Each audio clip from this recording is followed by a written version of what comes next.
Hi అండి, welcome back to my channel మన tailoring. ఈరోజు క్లాస్ 2 అండి. క్లాస్ 1 చూసిన వాళ్ళకి క్లాస్ 2 అర్థమవుతుందండి. క్లాస్ 1 ప్రాక్టీస్ చేసిన తర్వాత క్లాస్ 2 చూడండి. క్లాస్ 2లో ముందు నిన్న తీసుకున్నట్టు పాతది ఒక ఫ్యాబ్రిక్ తీసుకోండి. పాత ఫ్యాబ్రిక్కి ఏమైనా ఎడ్జెస్ గట్రా ఉంటే కట్ చేసేసేయండి. ఎడ్జెస్ అనేవి ఉండకూడదండి, ఎందుకంటే ఈరోజు క్లాసు ఫోల్డింగ్ అండి. ఫోల్డింగ్ చేసి కుట్టడం నేర్చుకుందాం, అందుకని ఎడ్జెస్ అన్నీ కట్ చేసేసేయండి. ఎడ్జెస్ తీసేసి ఫ్యాబ్రిక్ని మడత పెట్టుకోవాలండి, ఫోల్డ్ చేసుకోవాలి. ఒకసారి మడత పెట్టామంటే దీన్ని ఫోల్డింగ్ అండి. దీన్ని మనం డబుల్ ఫోల్డింగ్లో కుట్టడం నేర్చుకోవాలండి. డబుల్ ఫోల్డింగ్ అంటే 2 సార్లు మడత పెట్టామంటే అది డబుల్ ఫోల్డింగ్ అవుతుందండి. డబుల్ ఫోల్డింగ్లో క్లాత్ని తీసుకొని మిషన్ దగ్గర పాదం పైకి పెట్టి ఎడ్జ్ అనేది కరెక్ట్గా మనకి పాదానికి టూ సైడ్స్ ఉంటాయి కదండి, మధ్యలో గ్యాప్ ఉంది చూసారు. ఆ గ్యాప్లో ఈ డబుల్ ఫోల్డింగ్ అనేది ఒకసారి మళ్ళీ చూపిస్తున్నాను చూడండి. డబుల్ ఫోల్డ్ చేసుకోవాలి క్లాత్ని. స్ట్రైట్ లైన్స్ డబుల్ ఫోల్డ్ మీద స్ట్రైట్ లైన్స్ కుట్టడం చూద్దాం.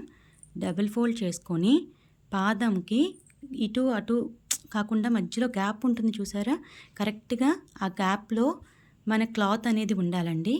ఆ గ్యాప్లో క్లాత్ పెట్టి నీడిల్ దించి నిదానంగా స్లోగా కుట్టుకుంటా రండి. స్పీడ్గా వెళ్ళిపోయారంటే స్పీడ్గా సరిగ్గా రాదండి కుట్టు. స్లోగా రండి. స్లోగా డబుల్ ఫోల్డింగ్ మీద స్ట్రైట్ లైన్ కుట్టడం చూద్దాం. స్లోగా కుట్టుకుంటా రండి.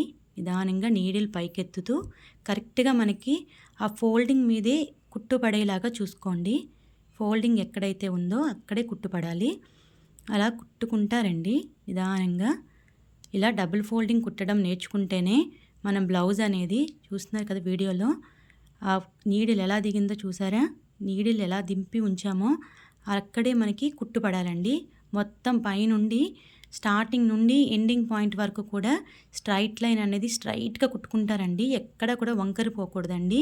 మీకు అలా వంకరలు అయినాయి అంటే మీరు మళ్ళీ ప్రాక్టీస్ చేయండి. ఎన్నిసార్లైనా ప్రాక్టీస్ చేయండి, కానీ పర్ఫెక్షన్ అనేది నీట్గా ఉండాలండి. మనం కుట్టేటప్పుడే ఫినిషింగ్ అనేది నీట్గా ఉండాలి. ఫినిషింగ్ ఎక్కడా కూడా తప్పకూడదండి. అలా స్ట్రైట్ లైన్ కుట్టడం అనేది ప్రాక్టీస్ చేయండి. ఇలా స్ట్రైట్ లైన్ ప్రాక్టీస్ చేస్తేనే బ్లౌజులకి మనం నెక్ తిప్పినప్పుడైనా సరే, ఆర్మ్స్ రౌండ్ అయినా సరే, ఏ రౌండ్ అయినా సరే బ్లౌజ్ అనేది మనకి పర్ఫెక్ట్గా ఉండాలంటే ఈ స్ట్రైట్ కుట్టడం మనకి ఖచ్చితంగా రావాలండి. అప్పుడే ఫినిషింగ్ అనేది బాగుంటుంది.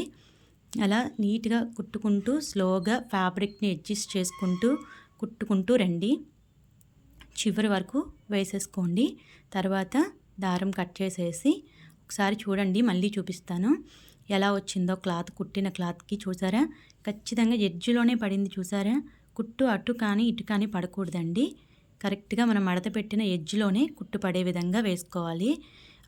అలా కాకుండా ఈ చివర కుట్టుపడిన మధ్యలో మనకి కుట్టుపడిన ఫినిషింగ్ అనేది బాగోదండి. పెన్సిల్తో చూపించినట్టు ఈ చివర మాత్రమే మనకి కుట్టుపడాలి. ఆ రకంగా కుట్టడం అనేది ప్రాక్టీస్ చేయండి. క్లాస్ 1లో మీరు స్ట్రైట్ లైన్స్ కుట్టడం, స్ట్రైట్ లైన్స్ డ్రా చేయటం, స్ట్రైట్ లైన్స్ మీద కుట్టడం నేర్చుకున్నారు కదా. క్లాస్ 2లో ఫోల్డింగ్ మీద కుట్టడం నేర్చుకోండి. అది కూడా డబుల్ ఫోల్డింగ్ వేయండి. డబుల్ ఫోల్డింగ్ మీద మళ్ళీ చూపిస్తున్నాను చూడండి. డబుల్ ఫోల్డింగ్ మీద కుట్టుకోవడం ప్రాక్టీస్ చేయండి. పాదానికి కరెక్ట్గా ఆ ఎడ్జ్లోనే మన ఉండాలండి. ఆ రెండు పాదానికి మధ్యన గ్యాప్లో ఫ్యాబ్రిక్ ఎడ్జ్ అనేది ఉండాలి. ఆ రకంగా కుట్టడం ప్రాక్టీస్ చేయండి.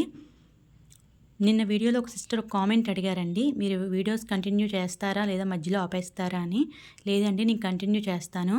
మధ్యలో మోడల్ బ్లౌజులు ఏమైనా చెప్తానండి, కానీ క్లాసులు మాత్రం మనకి వస్తుంటాయండి. రోజుకొకటైనా సరే వచ్చేలాగా నేను ప్రయత్నిస్తాను. చూసారు కదా, జాగ్రత్తగా ఎడ్జ్లో డబుల్ ఫోల్డింగ్ మీద ఫ్యాబ్రిక్ కుట్టడం అనేది మనం నేర్చుకోవాలి. ఫ్యాబ్రిక్ అడ్జస్ట్ చేయడం నేర్చుకోవాలి. తర్వాత టేప్లో నెంబర్స్ ఉంటాయి కదండి, వాటిని మనం ఇంచెస్ అంటాం. ఫస్ట్ క్లాస్లో చెప్పాను కదండి, 1 2 3 4 అన్నీ ఇంచెస్ అండి. 1 ఇంచ్ 3 ఇంచ్ అలా ఇంచెస్ ఉంటాయి. అలాగే ఇంచెస్కి మధ్యన గీతలు ఉన్నాయి చూసారా, అది 1 2 నుంచి పెద్ద గీతకి మనం 1/2 ఇంచ్ అంటామండి. ఆ పెద్ద గీత నుంచి మళ్ళీ మధ్యలో చిన్న గీతలు ఉన్నాయి కదా, ఆ చిన్న గీతలకి మధ్యన ఇంకో చిన్న పెద్ద గీత ఉంది కదండి, దాన్ని 1/2 ఇంచ్ అంటాం. 1/2 ఇంచు, 1/2 ఇంచు, తర్వాత 3/4 ఇంచ్ అంటామండి. అలాగా మనకి కుట్టేటప్పుడు బ్లౌజ్ కుట్టేటప్పుడు ఖచ్చితంగా ఈ 1/2 ఇంచు, హాఫ్ ఇంచు ఇవన్నీ మనం వాడతామండి. పాయింట్స్ అండి అవి. పాయింట్స్ని మనం హాఫ్ ఇంచు, పావు ఇంచు, ముప్పావు ఇంచు అంటామండి. తర్వాత ఇంచు. అలాగా ఇవి చాలా ఇంపార్టెంట్ అండి. నేను బ్లౌజ్ చెప్పేటప్పుడు కూడా మీకు ఇవి తెలిస్తేనే నేను ఏం చెప్తున్నానో మీకు అర్థమవుతుందండి. కాబట్టి గుర్తుపెట్టుకోండి. పావు ఇంచు, హాఫ్ ఇంచు, ఇంచు అంటామండి. ముప్పావు ఇంచు, ఇంచు అలాగా గుర్తుపెట్టుకోండి. ఇవి నేను బ్లౌజ్ చెప్పేటప్పుడు చెప్తాను. మళ్ళీ ఒకసారి చెప్తున్నాను చూడండి. ఈ 2 గీతలకి మధ్యన ఒక గీత పావు ఇంచు, పెద్దది కాకుండా రెండోది హాఫ్ ఇంచు, తర్వాత ఇంచు టేపుని అలా మెజర్ చేసుకోవాలండి మనం. నేను చెప్పే విధానంలో అలాగే చెప్తాను కాబట్టి మీకు ముందే చెప్తున్నాను. తర్వాత 2 హ్యాండ్స్ పట్టేంత క్లాత్ తీసుకున్నానండి. ఆ క్లాత్ని ఫోల్డ్ చేసుకొని క్లాత్ చక్కగా నీట్గా ఫోల్డ్ చేసుకోండి. మన పాత క్లాతులు కాబట్టి ఒకసారి ఐరన్ చేసేసుకోండి. లేకపోతే ఎక్కడ ముడతలు ఉండకూడదండి. నేర్చుకునేటప్పుడు ముడతలు ఉంటే మనకి స్ట్రైట్ కుట్లు అనేవి రావు.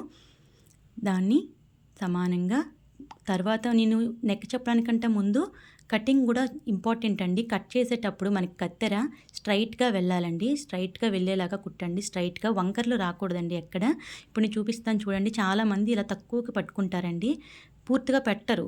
స్టార్టింగ్ పాయింట్ నుంచే కట్ చేసి మళ్ళీ తీసి కొంచెం కొంచెంగా కట్ చేస్తుంటారు. అలా కొంచెం కొంచెంగా కట్ చేయడం వల్ల మనకి కత్తెర అనేది వంకర వెళ్ళిపోతుంది. వంకరలు తిరుగుతుంది. వంకరగా వెళ్ళిపోయి సరిగ్గా రాదండి. చూస్తున్నారు కదా అలా ఫ్యాబ్రిక్ అనేది వచ్చేస్తూ ఉంటుందండి.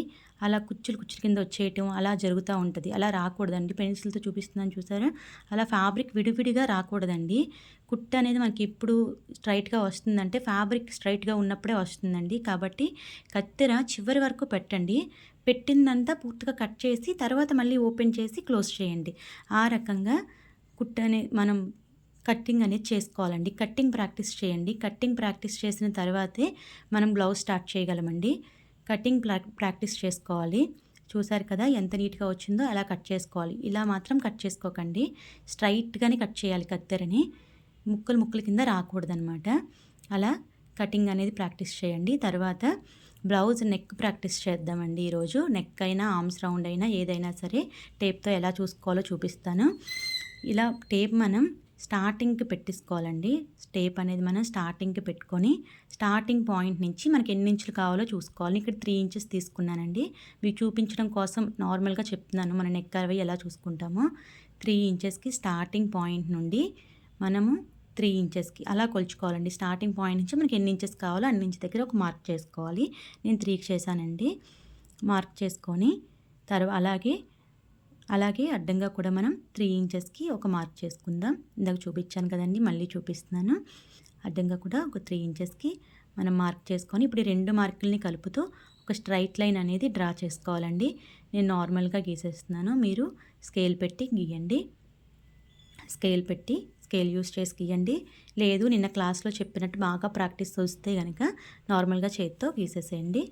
స్ట్రైట్ లైన్ గీసుకొని స్ట్రైట్ లైన్ నుండి ఇప్పుడు మనం నెక్ కోసమని సర్కిల్ తిప్పడానికి 1 ఇంచు ఒక స్ట్రైట్ లైన్ అనేది పెట్టుకోండి. ఒక మార్క్ చేసుకోండి. 1 ఇంచ్ దగ్గర కార్నర్ నుండి 1 ఇంచ్కి ఒక మార్క్ చేసుకొని 1 ఇంచ్ నుండి ఇప్పుడు మనం ఆర్మ్స్ రౌండ్ అయినా నెక్ రౌండ్ అయినా తిప్పడానికి స్ట్రైట్ లైన్ కొట్టుకొని ఆ 1 ఇంచ్ పాయింట్కి జాగ్రత్తగా నిదానంగా రౌండ్ తిప్పుకోండి. చాలా నిదానంగా తిప్పుకోండి. రౌండ్ని మీరు బాగా ప్రాక్టీస్ చేయాలండి. నేను క్లాస్ 3 స్టార్ట్ చేసేసరికి మీరు ఇది బాగా ప్రాక్టీస్ అయిపోవాలి. మీకు రౌండ్ అనేది ఇక్కడ చక్కగా నీట్గా రావాలండి.